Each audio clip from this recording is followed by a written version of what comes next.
Bonjour à toutes et à tous. Êtes-vous ce super-héros qui arrivait à mener de front à la fois une vie professionnelle trépidante, une vie familiale bien remplie et à intercaler entre ces deux vies peut-être une vie sociale bien riche? Si c'est oui, alors est-ce que de temps en temps, voire souvent, vous vous sentez vidé, épuisé, comme aspiré dans le tourbillon de votre quotidien?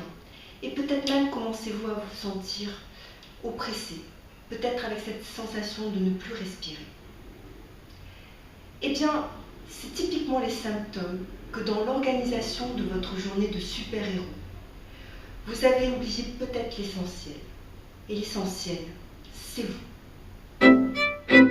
En effet, dans notre société du je pense donc je suis, nous donnons beaucoup de place à la raison, à la logique, à la mathématique. C'est un peu comme si nous nous résumions finalement à nos fonctions intellectuelles. Ainsi, tout se passe comme si nous traversions nos vies, nos postures, nos relations à nous-mêmes, nos relations aux autres, comme si nous lisions un livre. Alors oui, nous en comprenons tous les mots, toutes les idées.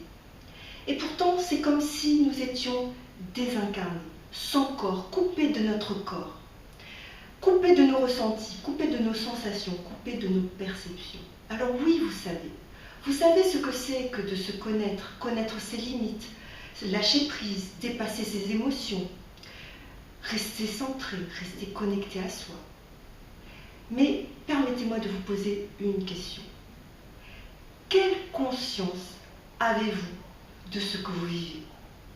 Et si tant est que vous ayez conscience de tout cela, que faites-vous avec ça? Les séminaires que j'organise et que j'anime mettent l'intelligence du corps au cœur de l'éveil de soi. Ils s'articulent autour d'exercices, de mise en situation, de jeux de rôle, que vous serez amené à faire seul ou à deux, et qui vont vous permettre de vous reconnecter à votre corps. Il s'agit finalement de vous reconnecter à votre corps pour en être à l'écoute de vos ressentis, à l'écoute de vos perceptions, de vos sensations, afin non plus de réagir de façon raisonnable, mais d'agir de façon responsable. Qu'est-ce que ça veut dire qu'agir de façon responsable? Eh bien, c'est tout simplement agir en conscience de soi, en conscience de ses besoins, en conscience de ce que l'on est, et du coup, de pouvoir agir dans le respect finalement de ce que l'on est et de ses besoins. En devenant ainsi responsable de soi, conscient de ce que l'on est, en se reconnectant à son corps et à ses perceptions, on se donne une chance formidable, non plus d'être le lecteur ou le spectateur de sa vie, non, une chance formidable de devenir l'acteur, l'auteur de sa vie, d'être finalement vivant, je ressens, donc je vis.